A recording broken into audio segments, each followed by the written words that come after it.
Check. Here we are. Broadcasting live from Shucks Studios in Long Beach, California. My name is Shucks One.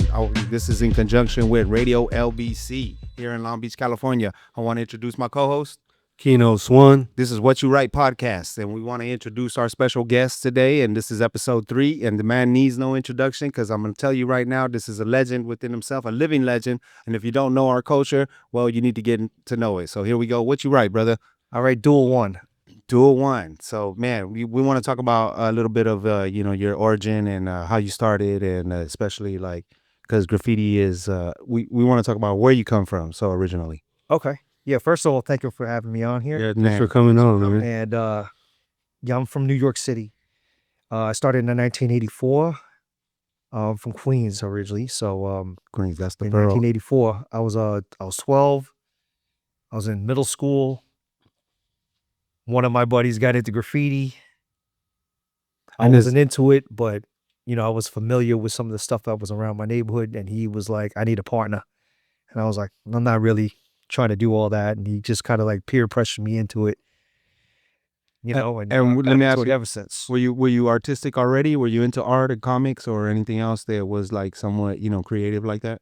You know what? Honestly, before that, my mom was an art teacher. Okay. She used to teach oil painting and sculpting to girls at an all female Catholic school. And when she had me, she gave up teaching, and so she was just raising me and stuff like that. But she would always try to get me into drawing something, sketching something, watercolors, crayons, whatever. You know what I'm saying? She would always try to help me with that. So I kind of was a little bit into the arts, but not really. I was more like an outdoor kid. I wanted to be outside and play with my friends, stickball, riding our bikes, doing whatever dudes did in the 70s and stuff like that. But art was at home though, pretty much. Yeah, but I wasn't really into the art like that. Yeah. I just did it just because I knew it made her happy at the time. But the way but before I started writing and before my friend actually peer pressured me into graffiti. And is he older than you? No, we were same grade, same age. He might have been a little. What do you mean peer pressure? Like you're gonna get this? Hold on, I'll get to that second. So I already seen Graph because originally we were from Brooklyn, but my parents moved out of their apartment and bought a house in Queens in like 73 or whatever it was. So and at that time too, like how Graph was always. I mean, especially in New York, like. Well, I was only 2, so I don't know. But okay. But what happened was my parents. My dad used to go to this church in Brooklyn. So every Sunday from yay big till I started writing, we used to go travel from Queens to Brooklyn every Sunday. On the train? No, driving down there. So we used to drive down from Queens to Brooklyn to the church, and I would see all the highway graffiti from, my neighborhood all the way down to Brooklyn. So, and then after we were done, we would go shopping for Asian groceries, and that would be in lower East Side Manhattan in Chinatown. So we would go from Brooklyn over the Williamsburg Bridge or the Manhattan Bridge to the Lower East Side, Chinatown, Little Italy area. And I would see all the graffiti on all those areas, like the bridge, Lower East Side, Little Italy, Canal Street, all those places. Mm-hmm. So I would see graffiti there, and then from there we'd go back home, which would again go through Brooklyn and Queens to get back to the house. So every Sunday was like a 3-borough field trip for me for the next 7, 8 years. So, I would always see it. I mean, sometimes I wouldn't be able to read it, but some of it I was able to read it, and I thought it was cool, but I didn't think I was going to get into graffiti. So you took notice of it before you even started? I saw it, and I was able to read some, but I would be like, wow, that looks really cool, but I didn't really care. Around that time? When I started noticing, when I was able to start reading names, I was probably about 10. Oh, sure. But I noticed it maybe a little bit before that, but I didn't know really who was who or what or whatever. You know what I'm saying? Was your homeboy already like racking? Was he writing in books or what was? Nah, so the way he got into it was we were in class together. We had a new student get transferred to our school. He was a writer, a local writer. He used to write RE, and then my friend was like, "Oh, that's cool," because you showing him his black book. He's like, "That's cool. I'm gonna get into it too," because he was already a break dancer, like what I'm saying. So he already was like kind of down with all that. I mean, so I was like, "All right, cool."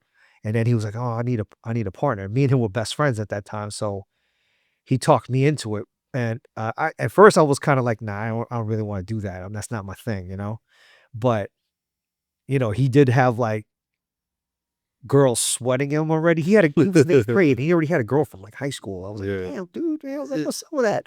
And he had girls in the school like, yo, man, hey, that's your boy right there. Yo, hook me up with him and stuff like that. I was like, damn, man, girls be jacking him like that. I was like, word, all right, I'll start, I'll start doing it too. You know what I'm saying? Because I thought it was cool. And I got into it, and then like the next summer, this dude was out of it, and I just kept on going.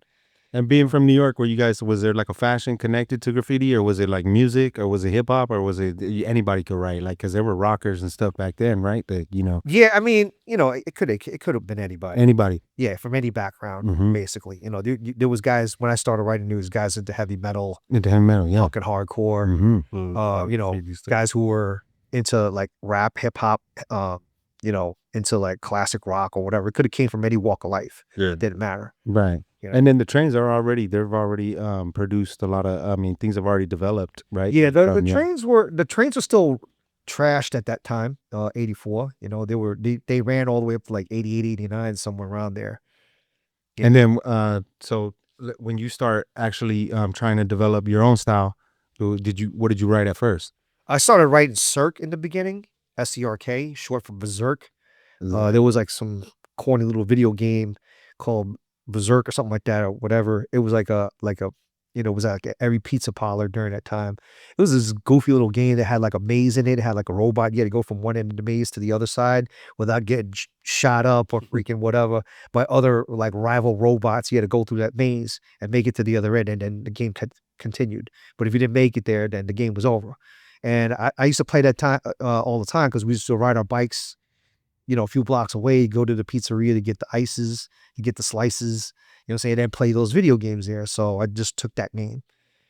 And then I wrote that for like the first 2 years of my graph career. And so you catching tags, you like around the neighborhood. Yeah, I mean, I was riding my bike, writing on mailboxes, light posts, dumpsters, trucks, personal property and all kinds of stupid stuff. Was there like any writers at that time that like kind of like that you would see that like on a train or something that you were just like damn, like I didn't see trains till like maybe a year or so later. Because in the beginning I was barely 12. Like just in the neighborhood. Yeah, I was just a neighborhood guy. But any writers too that like kind of like that you saw before, like that would like some of the bigger names of writers that I saw that weren't actually from my neighborhood, but they were like people that were on the way to the church, like I said, every Sunday, would be like Quick RTW.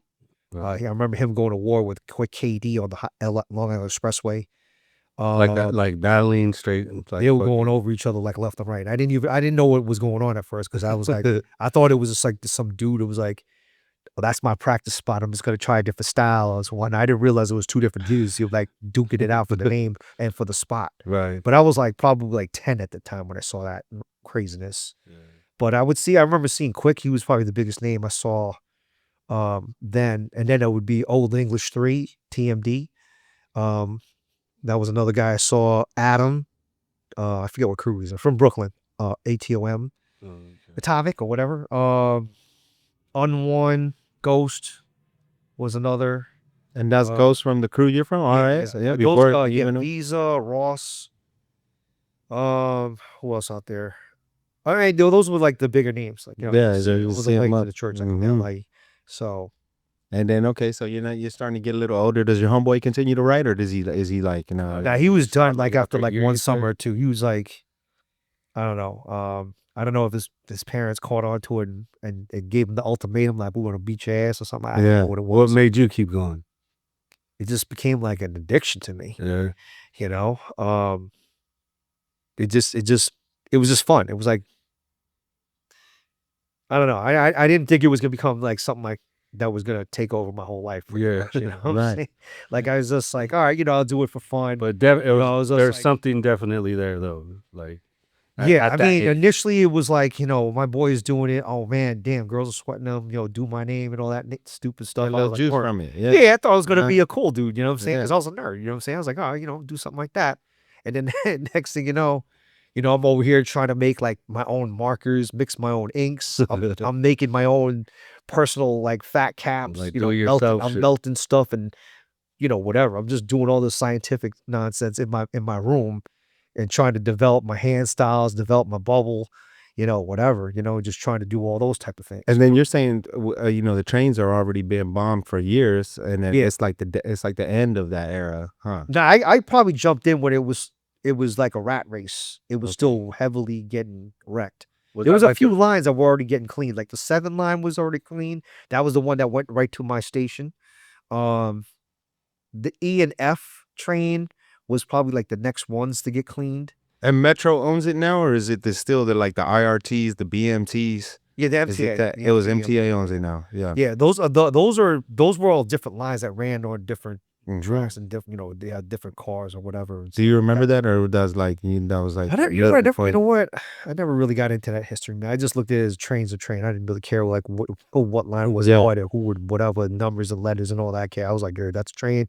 It'd be dope to write on it, and I got what I could when I could, but Mhm.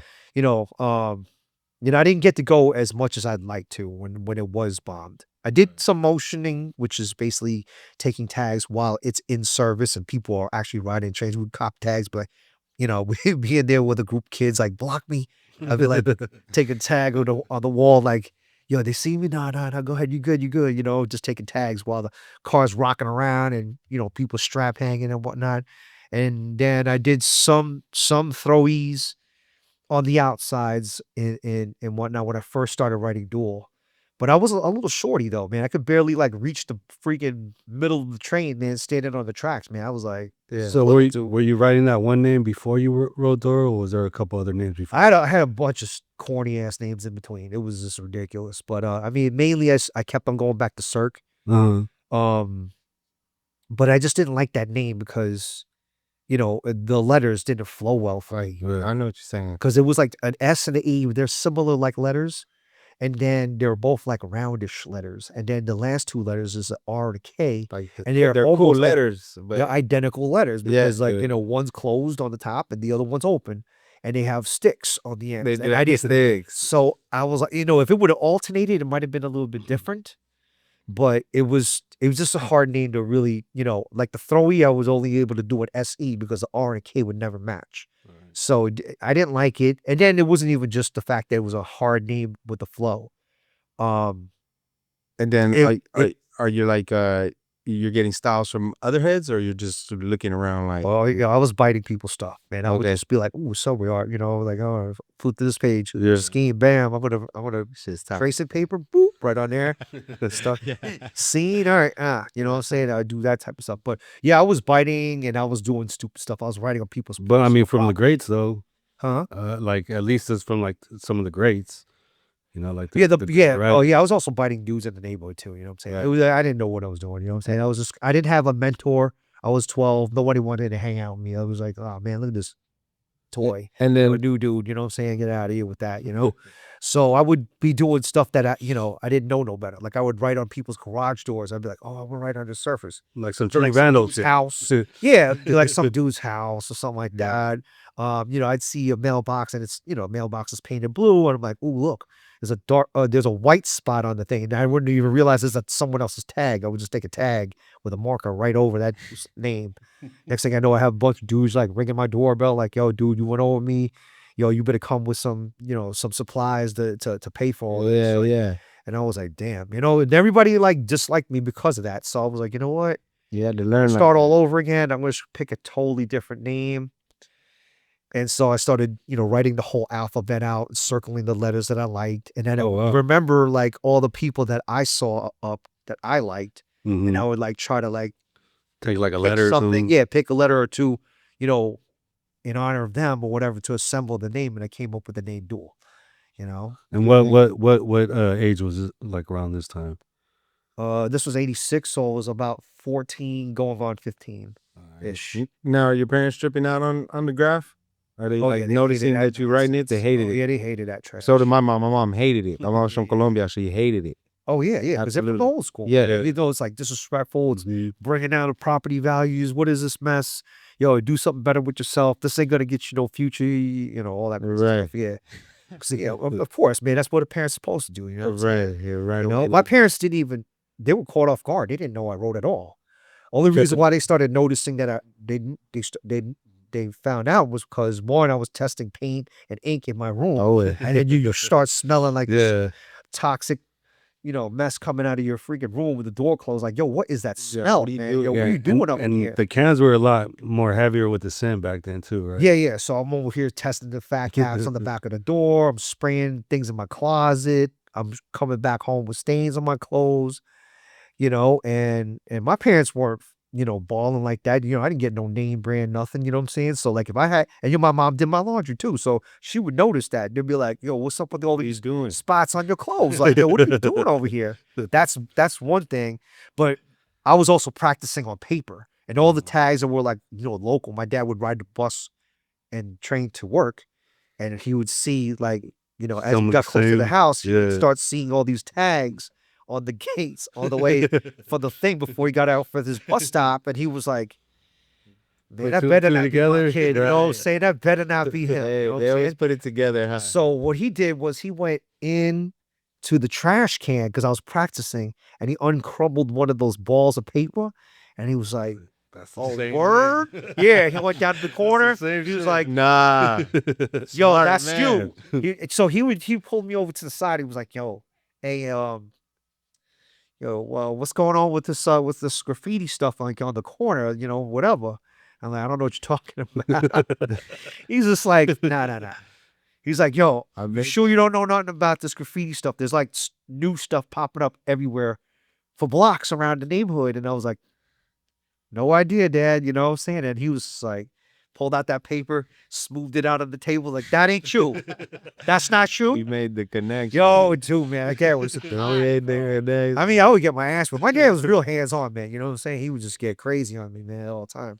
And I gave him every reason to, get. You have siblings? You have siblings, or I you're was the only kid. That You're the only was, child. so, whatever, and yeah. growing up in an Asian household, that's already crazy to begin with. You know what I'm saying? Right. Especially then, first generation, you know what I'm saying? You got your cousins, they're like doctors and dentists and freaking, they're going to like fancy ass Ivy League schools, and you're over here writing on people's property. Like, are you are you bugging? Like, are you serious right now? Yeah. Nah, that's not my kid.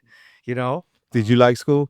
Did you go to school? I was all right, but I wasn't like, They're like really, I wasn't like scholarship material. I wasn't like perfect score SATs or nothing like that. I was okay. Yeah. I didn't cut school and I had pretty good attendance, but my grades weren't like spotless, Yeah. But I was like a class clown in school though. I was always talking trash, like doing some corny shit. You have the behind the little teacher's for back and sure. stuff. And so I used to get like my house used to get blown up with teachers calling and stuff like that. Like, yo, your son, man, he's off the chain. He don't know when to shut up. He don't know when to cut it out. He doing this and that. You know what I'm saying? He's disrupting other students. So my parents really was like, yo, you know what?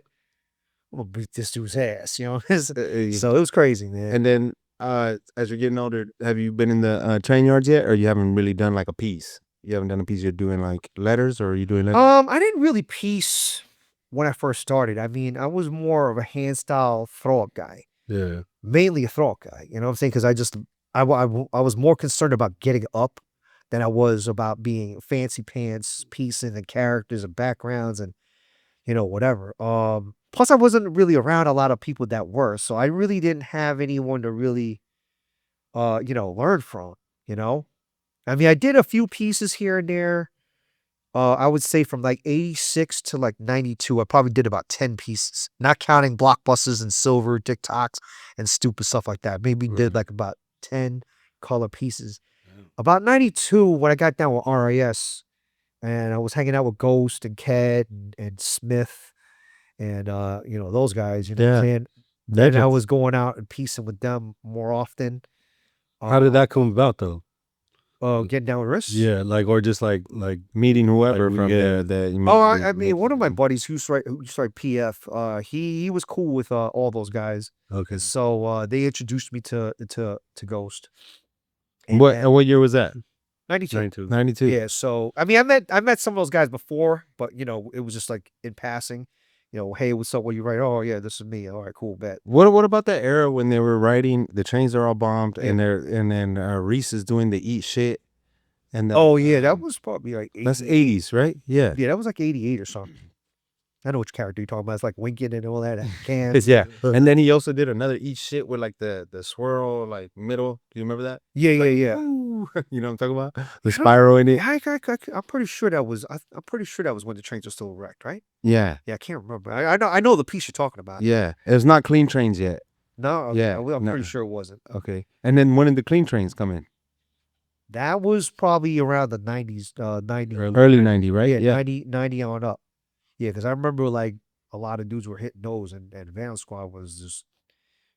It was easy to get them, huh? Because it's just like only the few would really go and kill the right. They like, were watching them, but people still, they just knew how to like get in there and be slick and outsmart these dudes. I don't know how they're getting them now, but they're doing like whole trains now. Yeah, that's just Before it was wild. like onesies and twosies and stuff like that. Only the guys who are really, really, real familiar with the train system was doing them.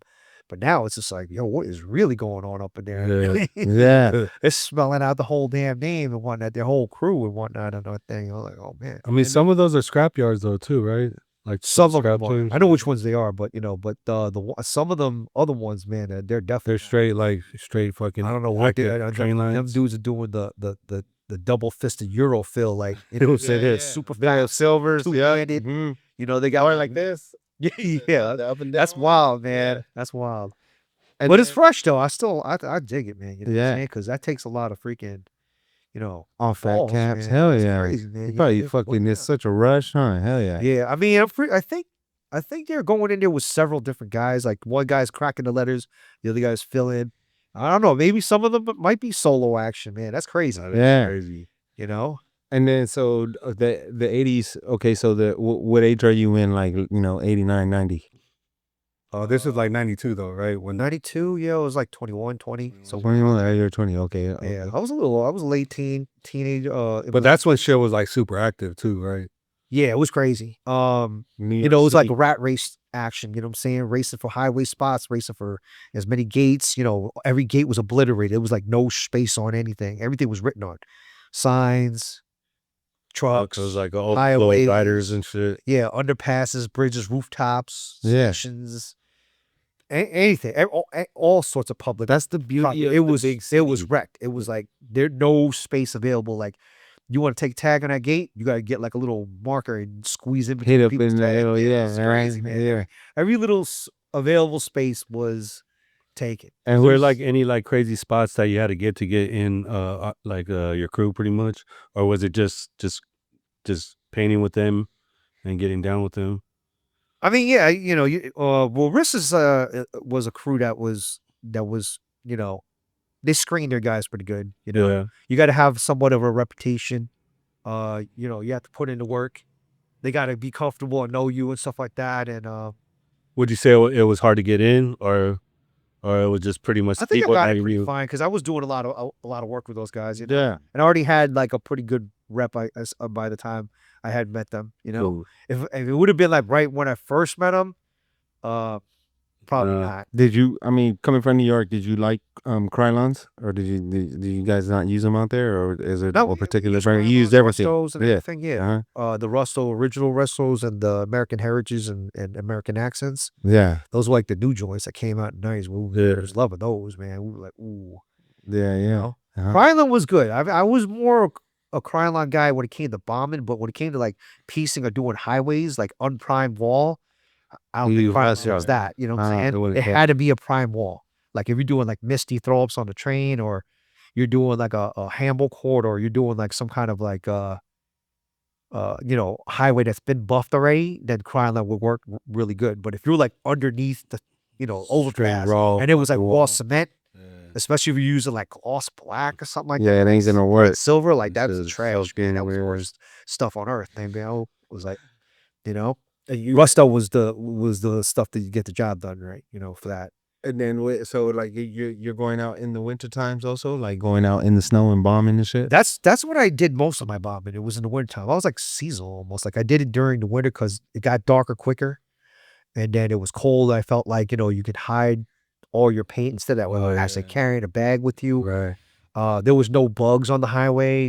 Most of the weeds with thorns on them and shit, they were already dead. I didn't have to worry about that. Yeah, yeah. And like I said, you got to go out a little earlier because of the it was low light situations. It was nice, Mm-hmm. Summertime, it's like muggy, it's hot, you're off of school, you try to go chill with the girls and stuff like that or whatever, Yeah. chill with your boys or whatever, do whatever, Yeah. hit the beach and stuff like that. And then there was like massive amount of bugs, man. We talking mosquitoes, we talking poison ivy and all that stuff. I was like, nah. Oh, New York mean, has the nature, has the green, has It everything does. over there, huh? Yeah. It does in certain areas, Uh-huh. especially around the freeway. I didn't want to be bit up by mosquitoes and ticks and stuff like that. I was like, you know what? I'm cool. I still painted in the summertime, but I would just prefer painting more in the wintertime because of that.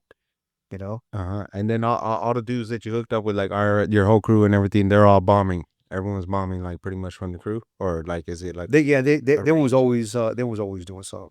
yeah, those dudes are legends. You see that stuff all the time. The ghosts. I mean, they would Guys are do always everything, right? wrecking Yeah. stuff. Yeah. So Mhm. Was there any time where you got like caught up on some shit or anything?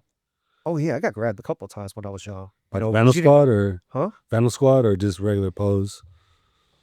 Yeah, regular clothes. I'm pretty sure Vandal Squad had me on the list, but they were like really going after me like that though. There was like other guys who were really like putting on the beats on the freaking clean trains and trains too, So I was more like highways. I'm pretty sure they,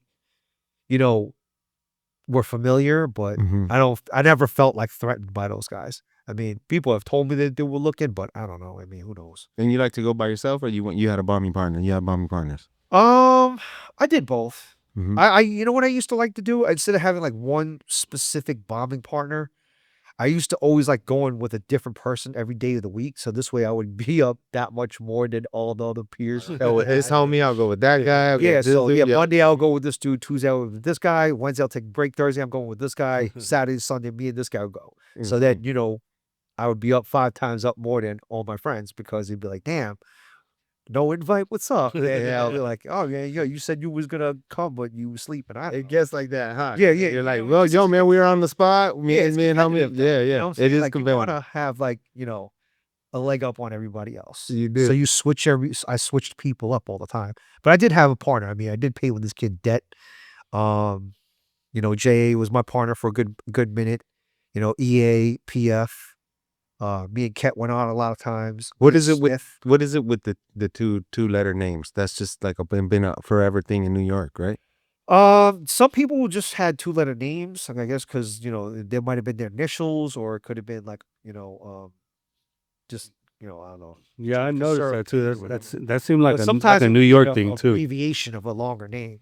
So, Right. like example, like Ghost would be GH. Yeah, He would write that because that would be a lot, space saving. Because sometimes the trains would be, covered. So you would have to get like those floater spots, like up top between the windows. Yeah, it would just be enough for you to fit a 2-letter name, like a JA or GH or OD or whatever, freaking somebody, Because trains that ran in New York, or some, a lot of them, if you went over the windows, they would let your stuff run, but they would scratch off the windows. Yeah, they would buff the windows, but Right that's what away. those they call the floater spots between the Yeah. window and the door. It was like a little spot, just Mhm. enough for the That's 2-letter right, thing. right. So you would see like DO for like Doc KRT, or DO for Dole CAC, or GH, or JA, SG for Smog, or something like that, or whoever, BS Brayersky or something like that. It would be a bunch of short 2-letter And names. they would put the character on the side of like where that little space was between the door and the window, right? They would always, I mean, if there was like, if it was that time. if they were doing a time. You know what I mean? something Yeah, like yeah, that, yeah. yeah. Mhm. That spot was like a good spot for like the short name people. Did you like characters? Like when you you know what I'm saying? When you I started always thought they developing? were dope. You know what I'm Yeah. saying? I never really did characters myself. I just barely started doing characters recently. You used to, I see you do them. Yeah, I yeah, did yeah. too. Ooh, you know what I'm saying?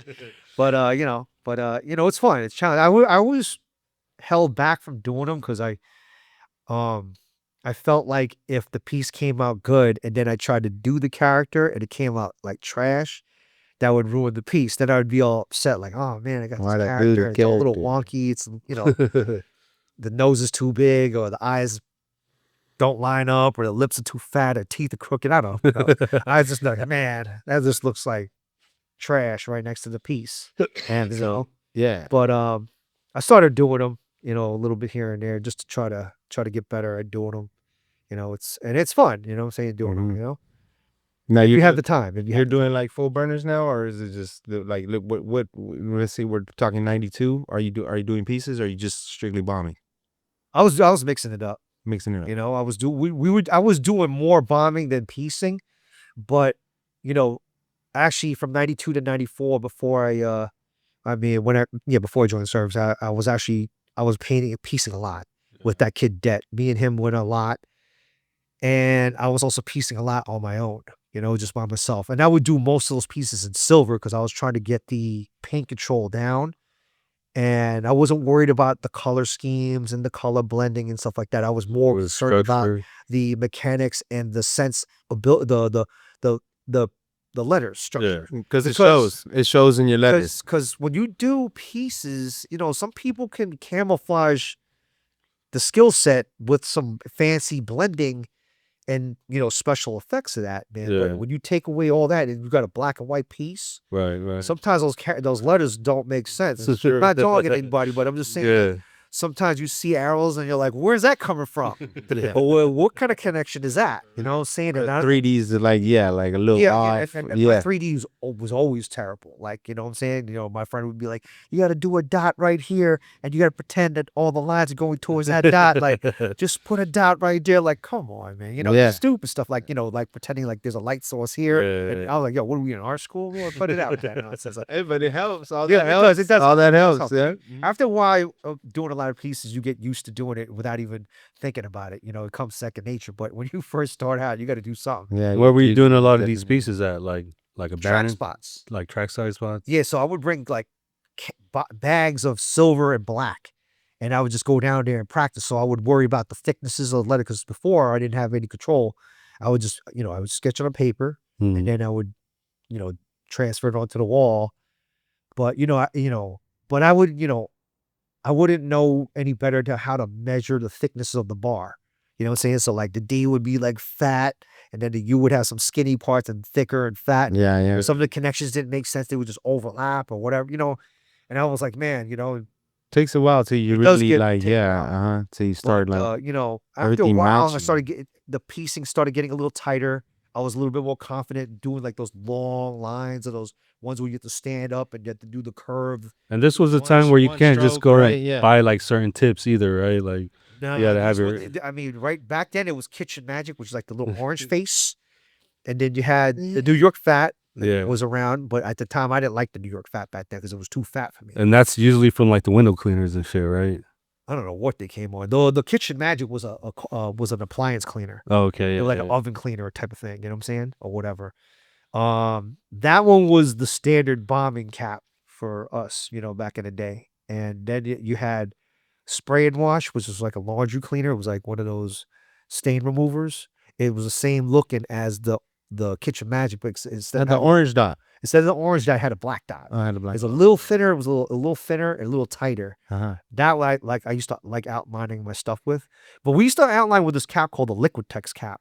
Liquid Tex?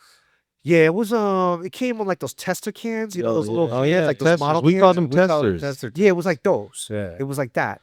They used to get those are actually good because they had you could get a little flare with them too. You could get a little flare with them. They didn't come out like heavy because back then the pressure in the can was crazy, especially with like Krylon. Krylon was a real watery can, especially the wintertime. You didn't shake the shit out of that thing.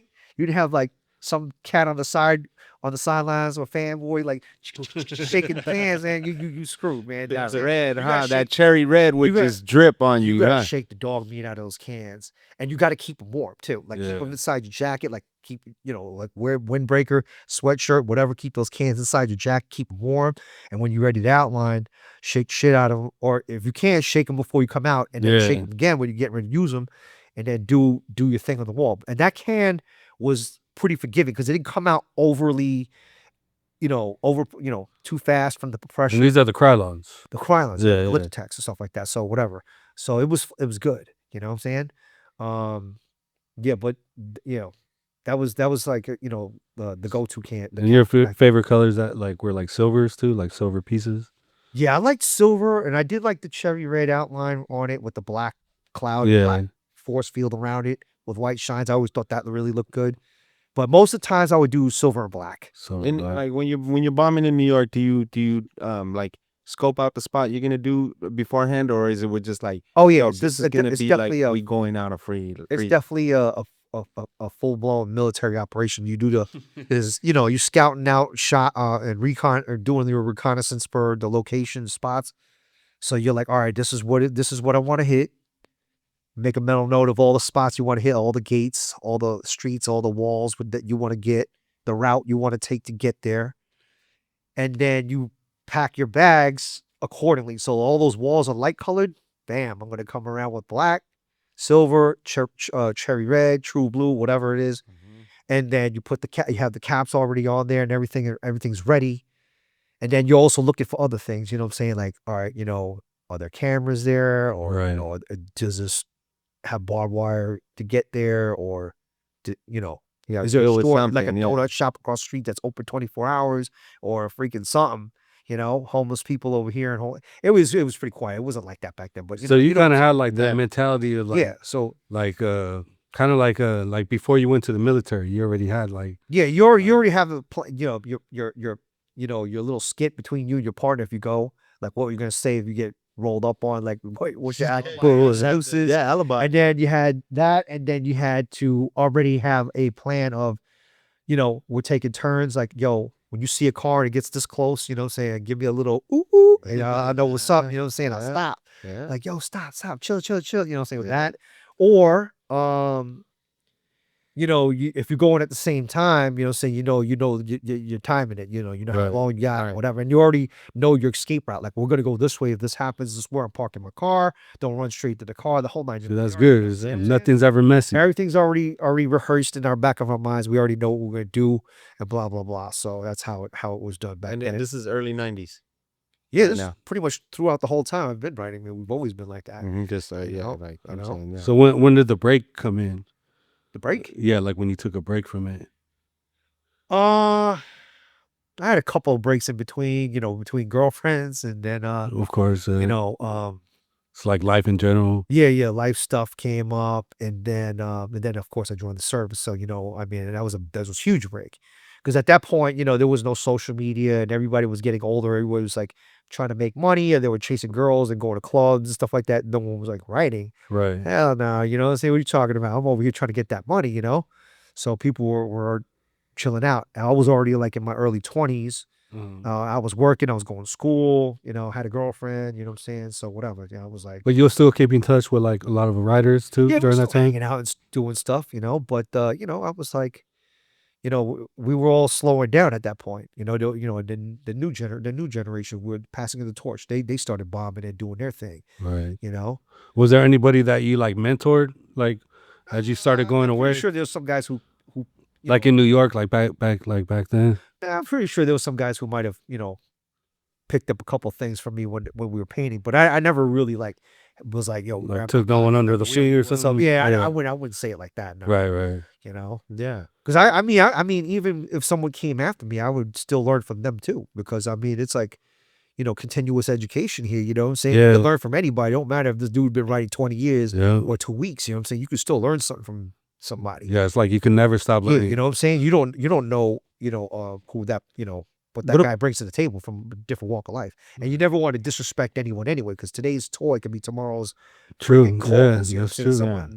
The next, like or something. Like when we were younger, like we saw one of our favorite writers, and like he threw like spray cans at us. Was like, get out of here, you little kids and shit. That was such a big disappointment for us too. Like that's like, when he ends up with a throw up on this. Man. I mean, he's a great, like one of the greatest, but like it just made us look like just like different towards that, like the next person that it's comes true up. because later I became friends with him, like I know how that is.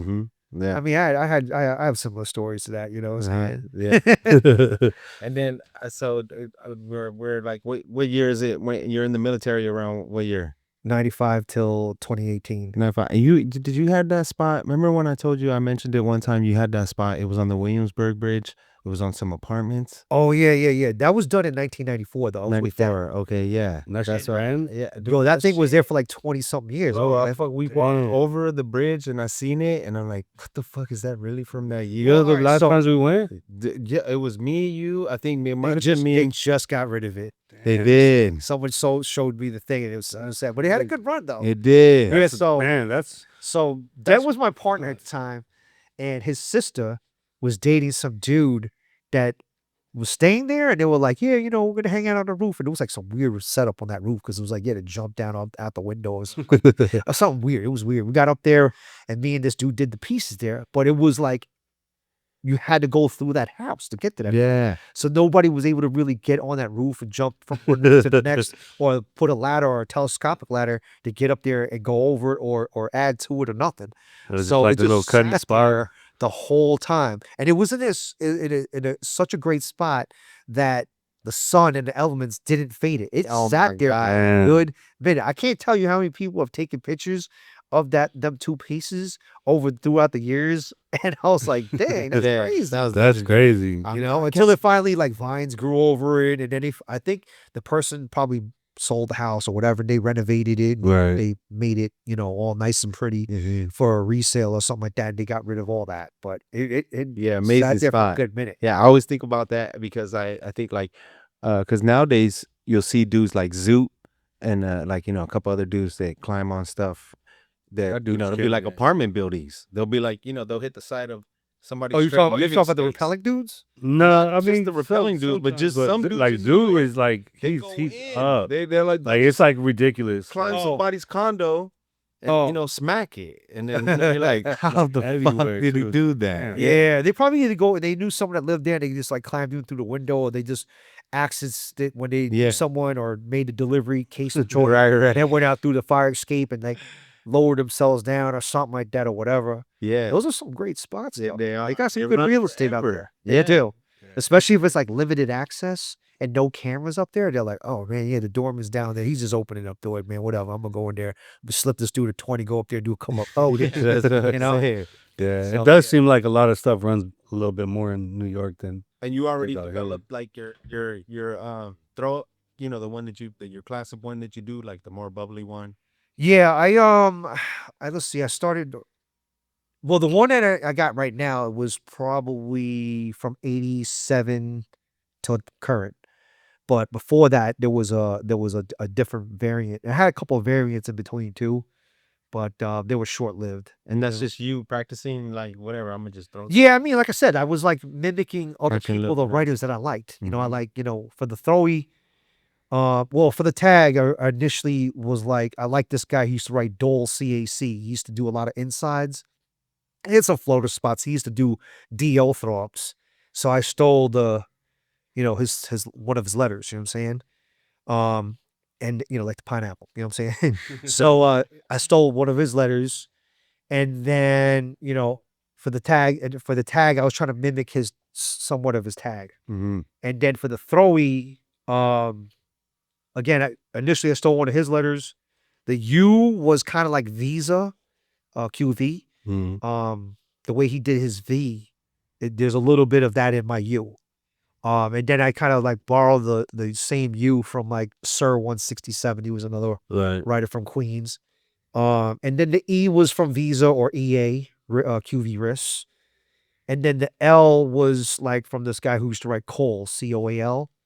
And I put those letters together, and then later on when I changed the D to the current one that I use now, that came from, I pretty much, appropriated it from Demo TPA, Right. who probably got that from Jester That dude was TC. dope. Yeah. You know what I'm saying? So that's how I ended up coming up with the throw up. And the throw up, has gone through various, transformations over the years. It was like straight up and down in the beginning, then it was leaning to the left, then it was centered, then it was leaning to the right, and now it's centered and it's bowling outwards. So like, and then I have the 3D going to the left, to the right, depending on the space and how much time I got. So it's changed a little bit over the years, but I've kept it for the most part the same.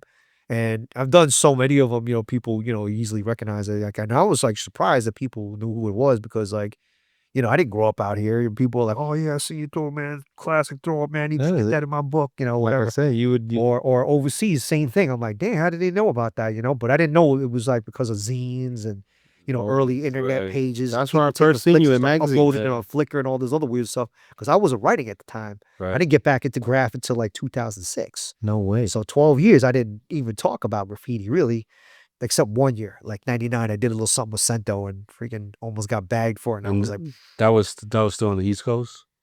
Yeah, I was home on leave.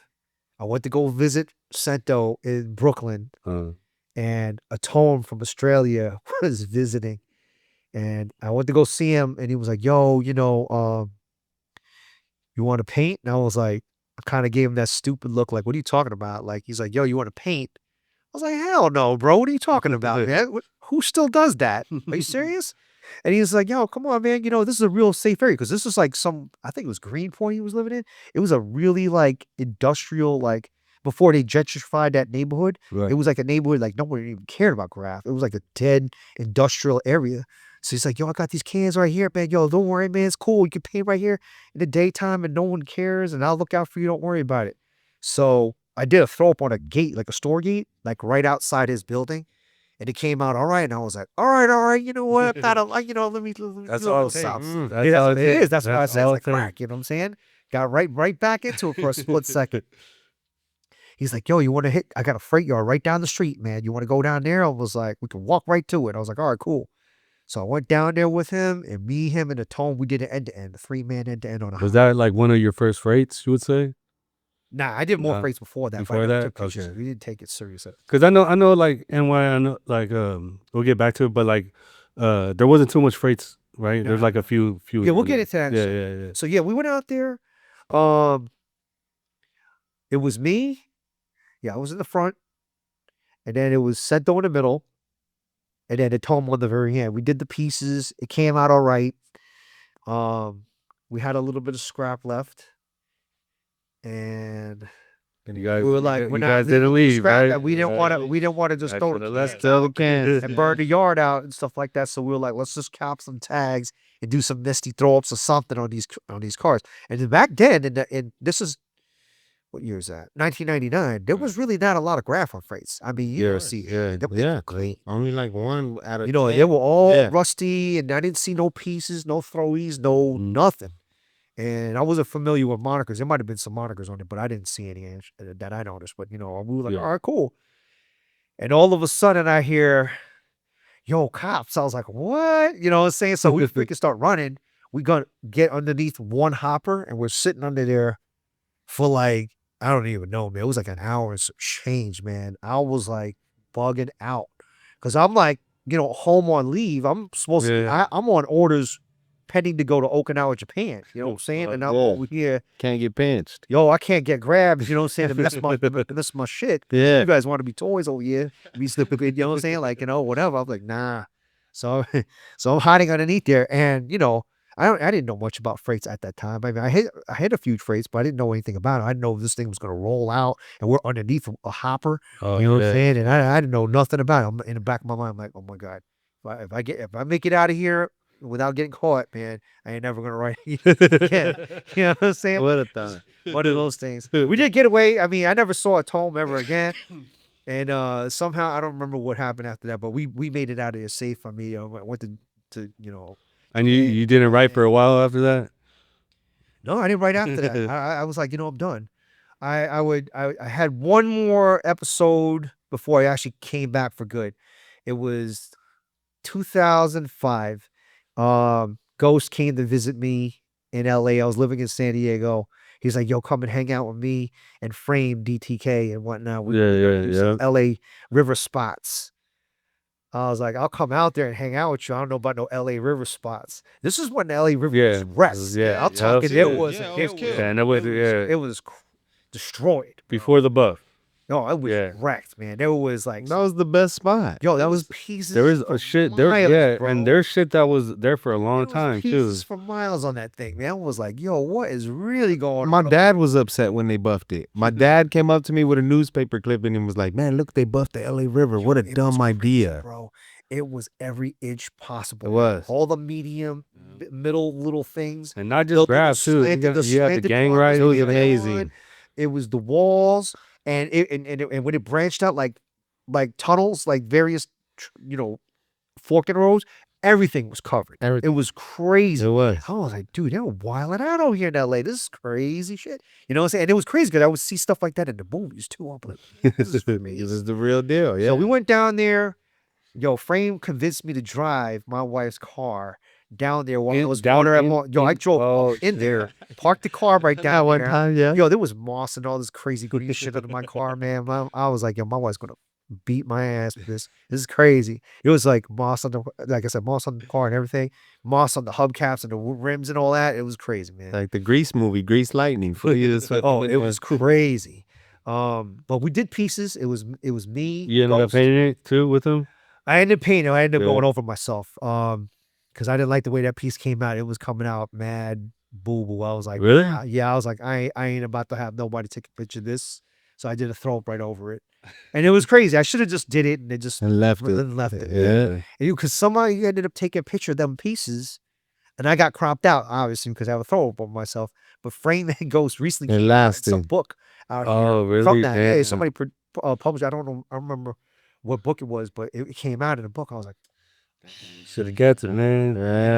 Yeah, and I mean, I had that picture somewhere in one of my photos. I saw it and I was like, I should have just left it. Man. That wasn't the first time I've gone over myself. I did that a lot. It was like a common practice. I don't think you're a real writer unless you went over your shit right in the middle. You're like, man, I don't want this. Yeah, but back in the day when I was piecing, I wasn't really that good. I didn't know about cutting back and, if you mess up, you know what I'm saying, just clean it, redo it, fill it in better, or if you need to thin out the letters, just add more, just cut the line where you're going to cut it and then adjust the 3D where you need to, and the background. Because back then we didn't do like all these fancy backgrounds and big ass clouds like that. It was like the piece, one little force field around it, and that was it. Like that's it. Like that's it. And you left whoever was underneath sticking out. Like that was the thing. But those pictures, but those pieces look cool though. You know what I'm saying? I mean, it wouldn't fly now because dude would be like, yo, you left half my letters sticking out. I see 2 of my dots sticking out. I'm going over everything you do. Yeah. Unless you give me 40 cans. Like, what? 10 people done went over you already. What are you talking about? I remember that's how it is now. I was, and let me tell you, I was one of the first ones in my group to go, we got to go over all the background. Because, we can't leave. You got to forensically make that dude disappear. You know what I'm saying? Yeah. If you leave a single dot, that's a diss. You're dissing them, bro. Yeah, like you know what I'm saying? It's a diss. DTK, you leave the K sticking out, done. You have 18 dudes going over your ass. Let me catch you at the next wet paint shot. That's the spot. Yeah, that's you done. You know what I'm saying? You can't do that, man. But yeah, the LA River, man, was wrecked. We went down there, did the piece, and that was it. And then I thought I was done after that. I was like, I'm never coming back. And then 2006 came around. One of my friends from my childhood moved out here. He writes Stains, CWB. And this other kid, Sphere, they were both living out here. And they were like, hey, what are you up to, man? Because they live out here in the Hollywood area. Well, yeah, they were living up here. Right. And they were like, hey, man, what are you doing? And I was like, nothing, man. It was like, yo, we're going to pass through to go to San Diego. You get down to hang out? I was like, and do what? What y'all want to do? They were like, yo, we're gonna go do some pieces. And I was like, what? Pieces? You stupid? I was like, nah, I ain't doing that, man. He's like, come on, man, don't be a freaking bitch. You know what I'm saying? Come out. And I was like, hell nah, man. You know what I'm saying? And then my wife, she didn't know what the conversation was about. She didn't even know I wrote. We've been already married for a couple years already. Yeah, she didn't even know I wrote. She had no idea. Because I didn't talk about it. I didn't have the pictures hanging on the wall or anything like that. I wasn't drawing on nothing and doing nothing. Oh, shit. So she was like, eavesdropping. She was like, yo, come and get this cat. You know what I'm saying? He don't never want to go out the house. You know what I'm saying? He don't want to do shit. Come and get him. You know what I'm saying? I was like, yo, you know what these dudes want me to do? She said, I don't care. Just come and your friends from you were a kid. Come and get him. I was like, all right. You know what I'm saying? So they came and got me. Drove me down to San Diego to some spot. It was like some legal wall. It was called Writer's Block. Oh, yeah. Right. Yo, and it was the first time I ever seen Montana spray paint. And I was like, what in the world? It was the can with the little grid on it. Yeah. You're like that? Yeah, right. There you go. Like, yeah, that dude right there. So it was like, oh, shoot, man. I never even seen these paints before. And I did a piece for the first time. With that paint? Yeah, for the first time in a long time. Except for that one that I went over myself. Yeah. And that was the first time I ever used that paint. I was like, ooh, this is juicy. Yeah, me too. I liked it too. First time I used it. The coverage, colors. I was like, whoa, man, this is crazy. This is what y'all working with now these days? Damn, bro. Did the piece came out nice? Yeah. I was all proud of myself. I was like, yeah. You know what I'm saying? That came out juicy. I was like, all right, bet. you know. And I didn't know graffiti had gone online, like 50 millimeter, Yeah, you know, Flickr and Saster and all these graph websites. You know, I didn't have no computer but really back then, you know what I'm saying? So I didn't know, you know, I wasn't even thinking about graffiti. It wasn't even on the radar for me. So next thing you know, my boy's like, yo, hey, I sent you this link. I'm like, what? He's like, yo, your shit's on the internet. I was like, what are you talking about? You know, like, oh, boom, I clicked on it.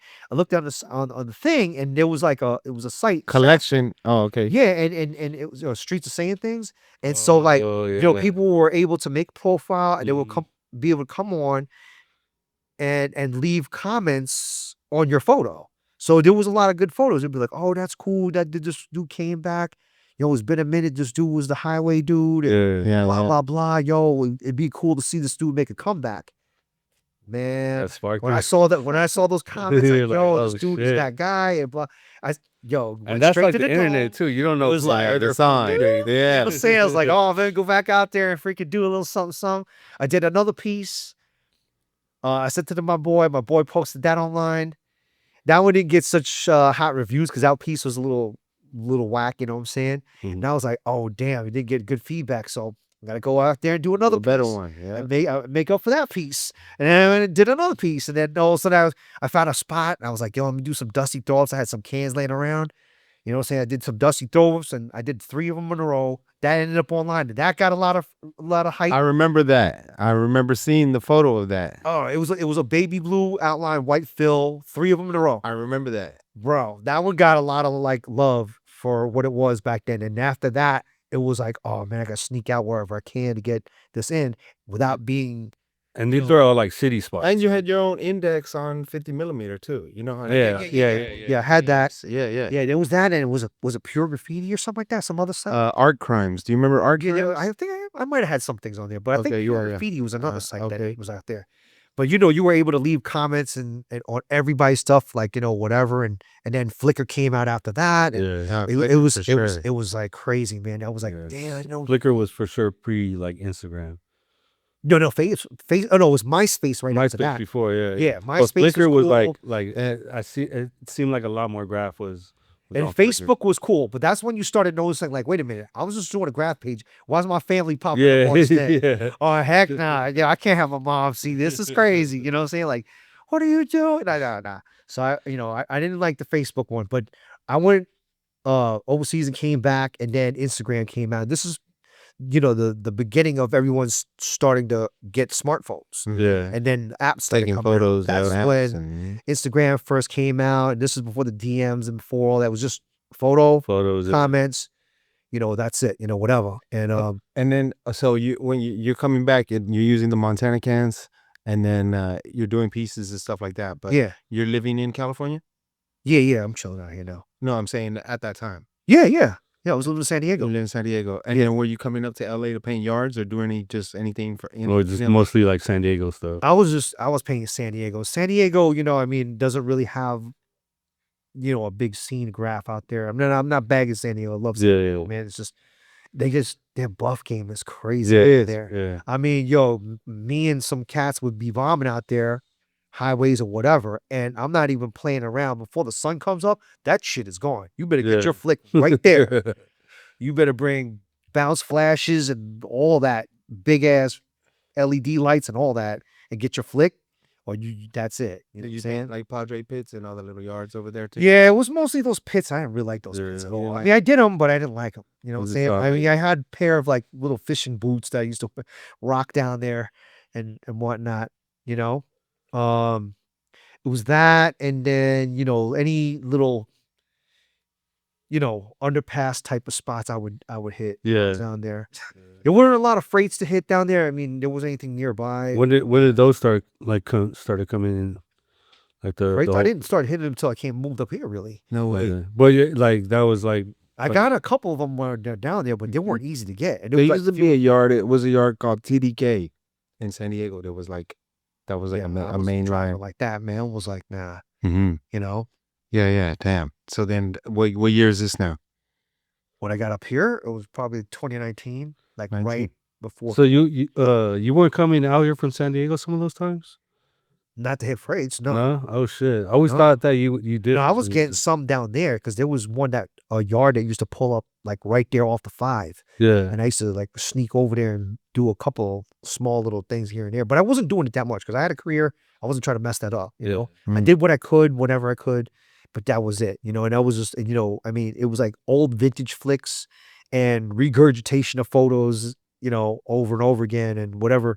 And then it would be like, you know, other things that, you know, drawing sketches and stuff like that. I would post those things and stuff like that to keep myself, Yeah. you know. Did you document a lot of your stuff? Like, you know, just growing up? Like, you know, I that did early it years? in the beginning. I did it in the beginning. It wasn't until you know, I got cool with like, you know, Ghost and them guys. They were like, you got to take pictures of everything because we got pictures.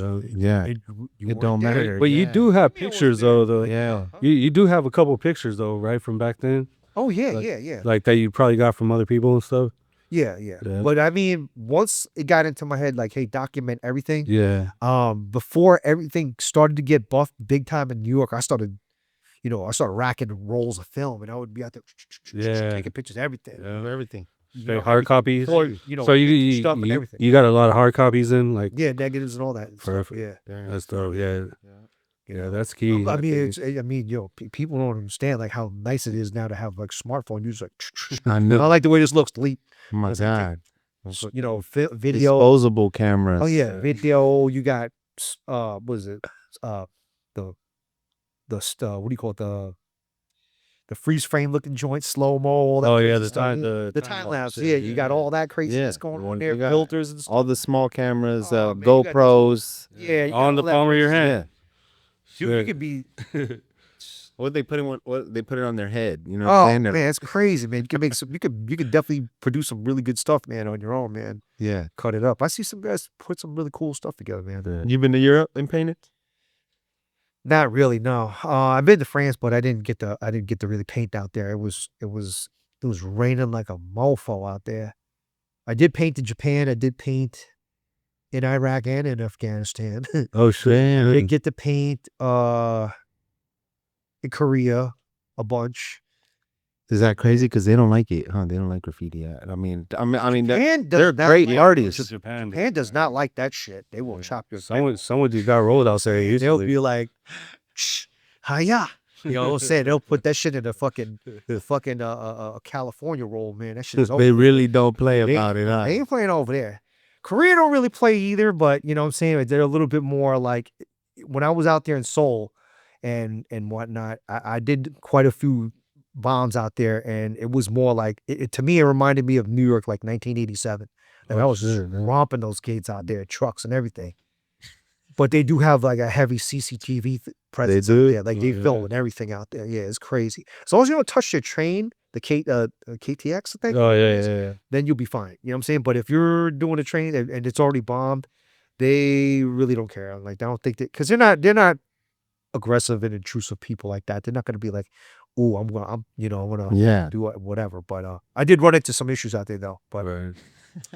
but Japan is like really no nonsense. They're super clean out there. Yeah. Not saying Korea's dirty, folks, but I'm just saying like, they're a little bit more forgiving when it came to the graffiti. And you used the cans that were out there? Yeah, there was a can like Lucky Brand or something. Oh, yeah, that so- paint was yeah. good paint though. Yeah. With some cheap ass paint, that shit covered good though. Don't get Yeah, it 'cause messed that's up. one thing when you go out at like international, you gotta You gotta have an gotta- adapter done. and you gotta fuck with their whatever they have too, whatever kind of. But it was paint. good paint though, Yeah. because they didn't have like graph shops out there. You could do some stuff out there.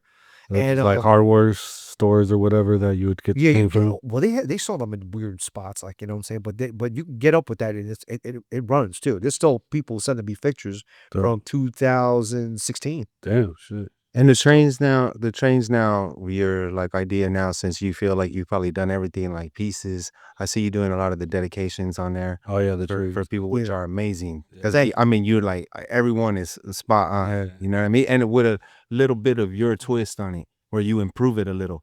Like Yeah, I mean, I feel like if I'm going to do the tribute for someone, I call it the Living Legends Project or a Living Graffiti Legends Project.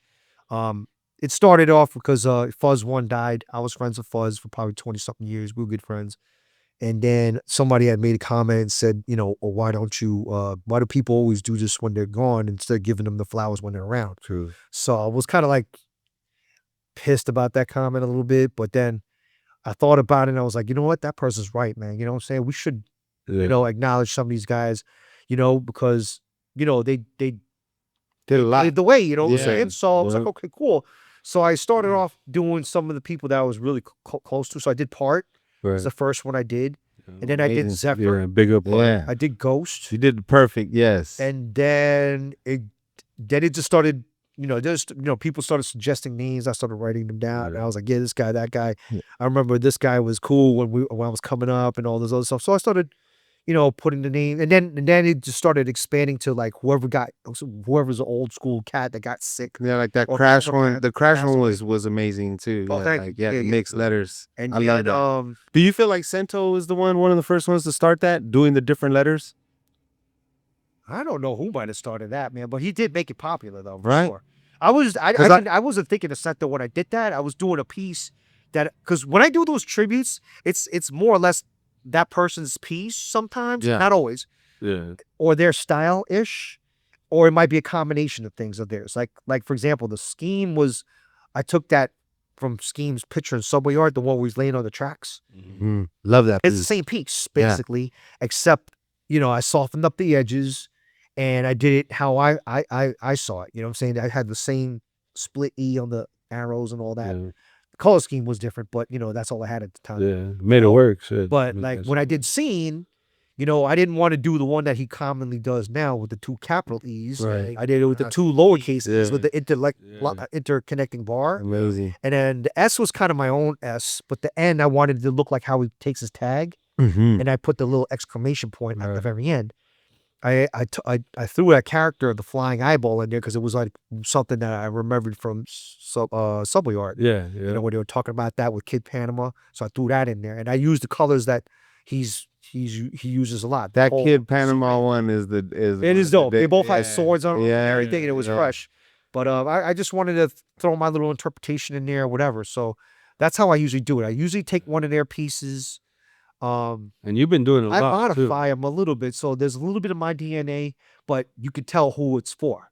Because I didn't want to do it in my own style 100%, because then it would just be, you might miss the connection to who it's for. What about rollers? Like, Cost and Revs were doing rollers early, and then over here, shit, I can't even really say, like TKO Fools. I don't know who was really doing rollers early, but. Saying like, where did you get the idea? Yeah, Oh, in New York, who was doing rollers? I think, to be honest with you, I'm pretty sure, if not mistaken, the first people that I remember seeing using rollers, they weren't doing it big, but they were doing rollers, was Smith and Sane. They were doing these Cascade Green, horrendous pieces, man. I don't care if they hear this, man, but I mean, Sane rest in peace, but Smith hears this, but them pieces were horrible. They were like one giant like rectangle that they buffed, and they used like some Cascade Green, they just separated the lines, and they just put lines to spell out Smith and Sane. Horrible. Do the letters. Yeah. Horrible. That was the first time I remember seeing it. And I remember saying to myself, like, yo, who takes bucket paint to steal like that? Yeah. Who does that? You know what I'm saying? Yeah. And then later on, I didn't like it either. Later on, the first time I did it was with Ghost. He was like, yo, somebody put me on this, so, we're going to do these pieces on the tracks, and it'll save us a lot of paint. We're going to do like roller fills and do with pieces. So I did my first one with Ghost, and I was like, oh, this ain't too bad. We got to go real large. It was cheap, you know what I'm saying? And both of us, one bucket, rolled it out, spray design, spray outline, minimal background. We did the shit together, and it was cool. I think me and Ghost did 2 together, I think. And then I did one with Debt, and it was like, and then, then that was about it. I don't think I did any more. And what year was that? That might have been like 93 or 94 somewhere. Early. Yeah, somewhere around there. Mm-hmm. And then when I got out here, I didn't have no sponsorship, so I was like, I ain't bracking like that either. So it's kind of hard to do. So I started doing the roller fill thing too, and then the roller thing expanded into like whole cars. What you started doing? Let's get into that right there, because you pumped out a grip, like, pretty much when you got into the freight scene. Yeah. Like, how did that come about? Like, did you go to like a? You know, I mean, when I first moved up here, I didn't know graffiti was like that illmatic up here, man. I mean, I seen, dudes wrecking the place, but I was like, dude, at my age, I ain't driving around looking for spots and then driving out there and it's like freaking 50 minutes of traffic just to get to a spot. Right. You know what I'm saying? And then to get up and then to have to come back in the daytime to get my day flicked? You bugging. I ain't. Yeah. So I wasn't thinking about it at all. And my friend was like, oh, you up there in LA now? You need to be hitting those freights like that. I was like, man, I ain't hitting no damn freights, man. What are you talking about? I was already upset moving from San Diego to up here because I was doing a lot of fishing down there. And when I came up here, I was like, yo, the fishing spots are trash. I was like, freshwater at least. Yeah. I was like, this is whack up here, man. I was like, man. So my boy was like, oh, yeah, fishing spots. Freight spots. And I was like, nah, I ain't really interested in that, man. I don't want to do all that. And he kept on hounding me about it. He was like, yo, I know this one spot. Yo, you know what? FaceTime me. I'll lead you right to the spot. He walked me in there, FaceTime and everything. I ended up doing Mean Street stuff on some tanks. And, and then after I was done, I went home. I was like, yeah, it was cool, but, it ain't really my thing. You know what I'm saying? I got home. This kid, Rovas from Orange County, he hits me on the DM. He's like, yo, he sends me his moniker next to my throw up. And he's like, yo, what's up, Duel? And I was like, oh, word. And then I was like, damn, you already saw that, man? You know what I'm saying? Like, what's up? He's like, no, I must have just missed you. So he's like, yeah, you want to hang out? I got some spots. So he took me to some intermodal spots. And I had never seen those trains before. I was like, ooh, look, that's crazy, And I was like, I had a lot of silver paint in my stash. So I went down there and they were like the perfect trains to do throw ups and straight letters because they're like short and didn't like need a lot of space. And I was like, boom, hitting them back to back, bow, bow, bow, bow, bow. And then he got like, all right, all these pictures I'm posting are starting to look the same. So I was like, I'm going to have to start doing some pieces too. So this way, I could flex a little bit. So I started doing pieces on them. But then all my pictures were all intermodal photos. And I was like, bro, we got to hit some other shit. You know what I'm saying? Because I got to mix it up. You know what I'm saying? So he was like, I got another spot for you. So he takes me to Long Beach. You know what I'm saying? And I go down there and I see auto racks for the first time. I'm like, oh shit, those are the ones I always wanted to hit. So I brought like a bucket of paint. I did a little end-to-end block. From ladder to ladder, like, you know what I'm saying? And I was like, oh, that only took me an hour to do. I was like, bet I'm gonna do a whole car. That's bucket list shit right there. I came back and I did my first whole car. What colors do you use? It was like a dark teal with black, with white highlight on it.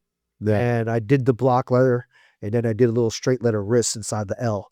And I posted it and everyone was like, oh, you know what I'm saying? Like, I was like, damn, like, and after that, I was like, oh shit, that is dope. Cause I got pictures of me standing next to it. And I'm like, this little next to a car like that. That's like not even like funny, like how big that thing is. I think those are the biggest rates, actually. Oh man. The only thing that's bigger is the accordion one with the double. Yeah. You know what I'm saying? Yeah. So after that, I was like, I gotta get these every time now. You know what I'm saying? So I went as much as I could every week. I went and got one or two a week, and those numbers started building up. Yeah. And I was like, holy crap, because I was writing it down on my calendar, like number 97, 98.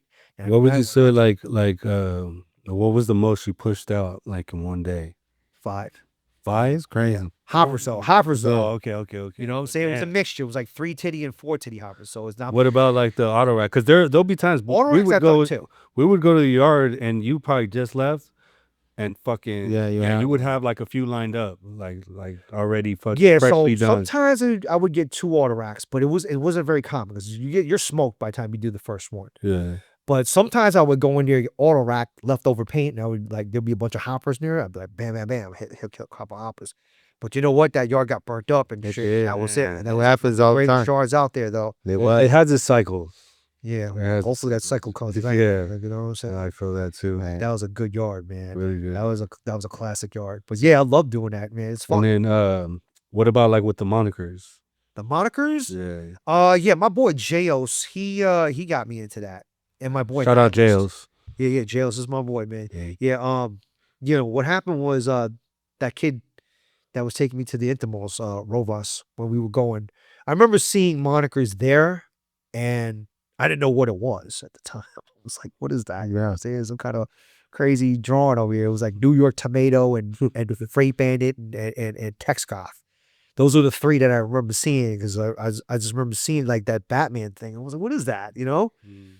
And he didn't really get into it. He had his little moniker and stuff like that, you know, and I just had to throw up. And I was doing like 7-Line Art Studio stuff on the trains because I didn't have a moniker yet, like particularly.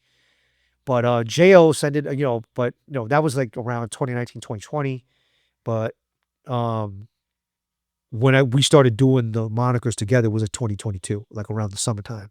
J.O.S. is like, yo, I made a moniker. I was like, what moniker? He was like, and he showed me his moniker. I don't know if he wants me to say what it is, so I'm not gonna say what it is. But I was like, okay, you made that? And I was like, all right. He's like, yo, you should make one too. I was like, I don't think so, bro. You know what I'm saying? I'm not really whatever. But then I was like, you know what? I'll mess around and make one. So I made one, which was originally I called them the Holy Roller, but I didn't know my boy Holy Shit from FLBH. He had that as an alias. He was like, so I changed the name to the Roller Boss. It was a skeleton figure, and it had a hoodie on with a cross on his head, and he had a roller on his back for like the signal to represent me doing the whole cars. Yeah. And I would do those while I was waiting for the whole car to dry after the fill. So I would just walk around and I would just catch all the local hopper, boss cars and coal cars or whatever that were back there. And me and Jails would walk around and just be hitting all that with this thing. And then after we're done outlining, then we would leave. But then, after that, I got into the benching aspect of it. Because I was like, make a page for it, you know what I'm saying? Yeah. So we started making a page. I made it Miggity Monikers because I didn't know what to call it at the time. And I was just like, all right, I'll do that. And I'll just take pictures of all the monikers I see. And I'll just post everybody's stuff. That's a good one. And then it just turned into like a full-time operation for me. I didn't know I was going to get sucked into that whole moniker world. I just thought it was just some shits and giggles. Yeah. But then after a while, it turned into, a numbers whole another thing. It got crazy for me because I started going, the hothead, which is the one with the flame, like the one that's up there. That was good. That one came out next.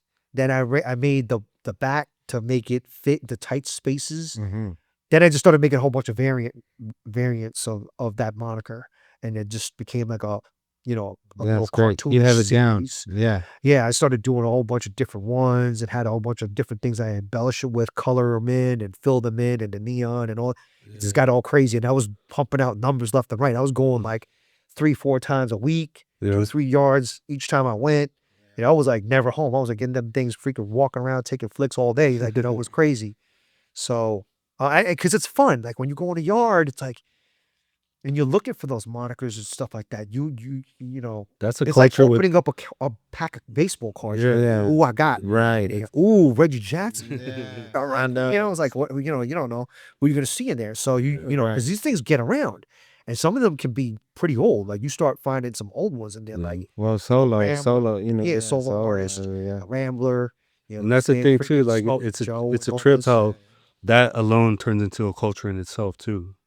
Yeah, but those dudes are like hobos and the shit. super OG. Yeah, they're real hobos. That would always feel They're really like riders and stuff like that with them. It always feel good to see a solo artist or to see one of the you see like dudes like Tribal, 75,000 railroad miles. You know what I'm saying? Yeah. Freaking Kokomo Joe 20 years. Like, oh shit. Like, Colossus of roads. And you keep count of your shit too, huh? I do. I use a clicker. Yeah. I count one per side when I do them. Hey. And I only count the Death by Markel skeleton dudes. I don't do like other shit. if it's like a throw off or any of my weird ass Ellis or the ones that I do for shits and giggles, like clowning around, I don't count those. And what number would you say? I'm almost at 35K right now. I'm like 600 away. I got I forgot what number I'm at. It's a lot of work, This month I don't really have that many, but because I've been kind of busy this month. But usually the first 2 years I was going, the first few months I went, it was like 50 and 100, respectively. And then after that, it jumped up to 200, 300. Once it got towards the end of the year, the numbers went from 300 to 400. Then it just kept increasing for the next year and a half. I was cranking like, anywhere between 900 and 1200, somewhere in that ballpark. I was hit everything. It was like nuts. And I didn't even do anything else. That's all I was doing. Like just that. Would you say Then I had some back issues, so I slowed it down a little bit.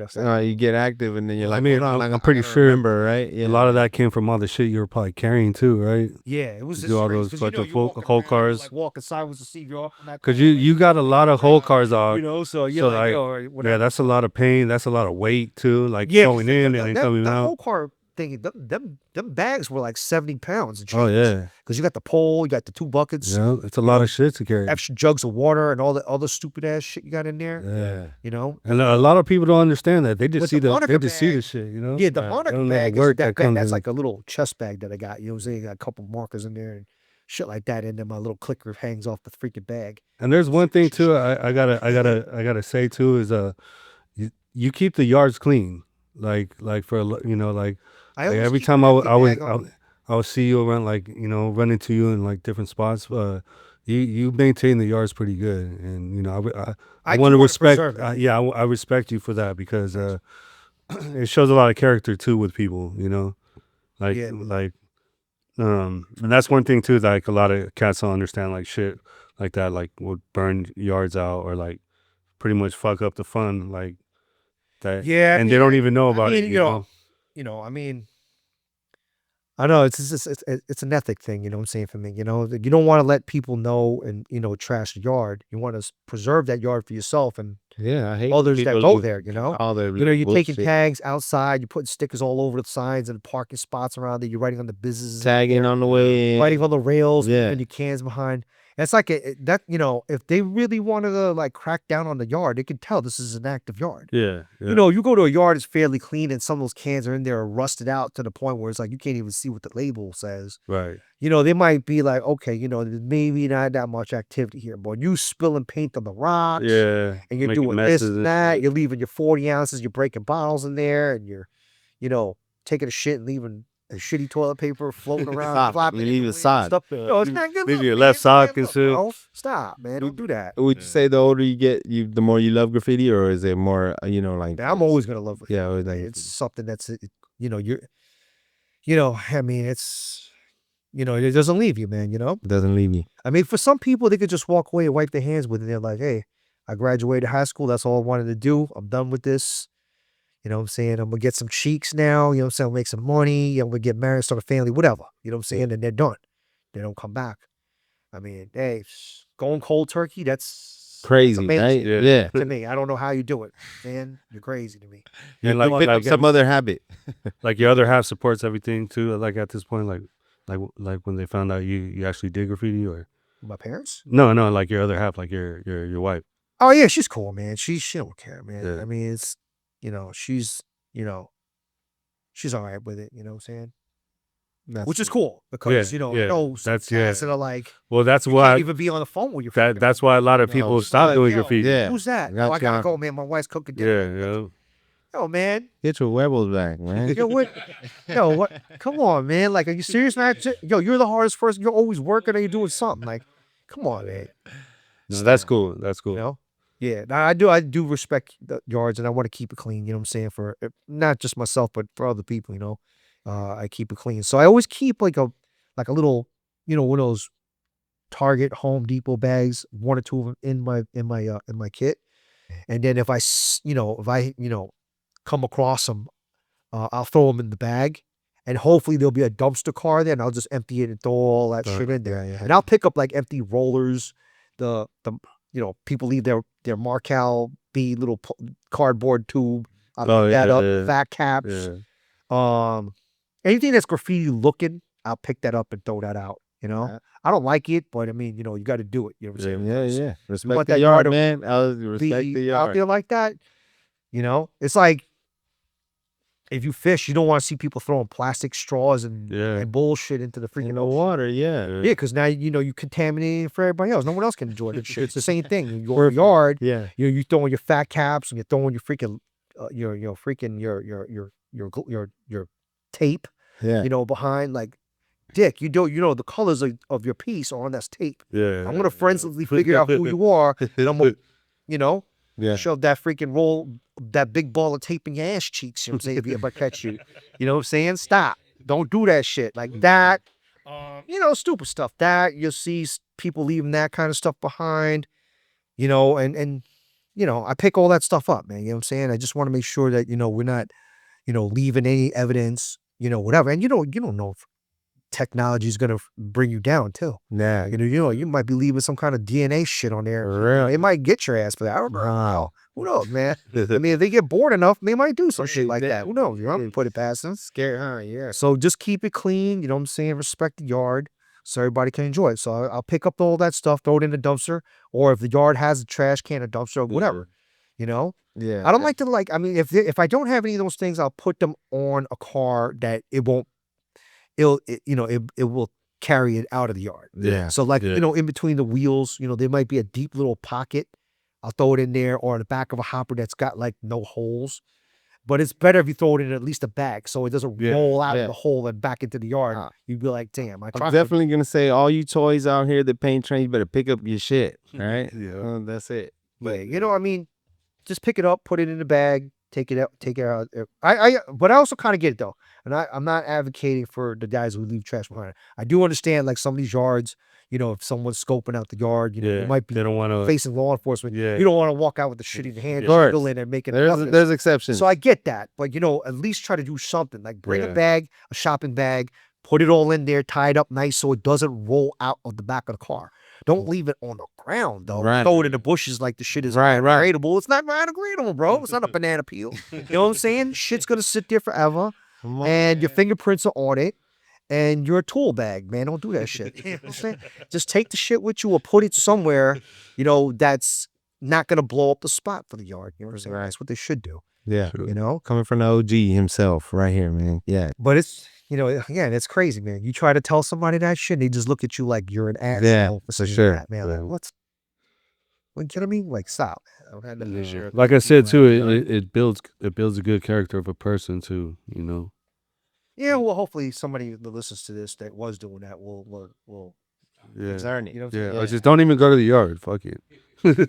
Like, so go in the wash or something. Fuck. Yeah, we want to thank you for coming through and man, honor your legacy, man. This is the show definitely dedicated to what the culture, and we're glad that you were able to make some time for us. Yeah, man. Thank you guys for having me on here, and congratulations on the shop again. Respect. You know what I'm saying? And we'll get one of these in there sooner or later. Yes, sir. Yeah. All right, man. All right, respect. Yeah. Okay, we want to give a shout out to a couple people. I want to give a shout out to Radio LBC, my producer and engineer, Ed Los. Yeah, the brains. Shuck Studios. Shout out ACK TDS.